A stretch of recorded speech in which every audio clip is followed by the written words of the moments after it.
शान्ताकारं भुजगशयनं पद्मनाभं सुरेशं विश्वाधारं गगनसदृशं मेघवर्णं शुभांगं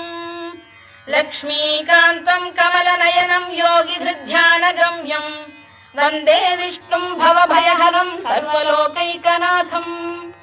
मेघश्यामं पीतकौशेयवासं श्रीवत्साङ्कं कौस्तुभोद्भासिताङ्गं पुण्योपेतं पुण्डरीकायताक्षं विष्णुं वन्दे सर्वलोकैकनाथम् नमः समस्तभूतानामादिभूताय भूभृते अनेकरूपरूपाय विष्णवे प्रभविष्णवे सशङ्खचक्रं सकिरीटकुण्डलं सपीतवस्त्रं सरसीरुहेक्षणं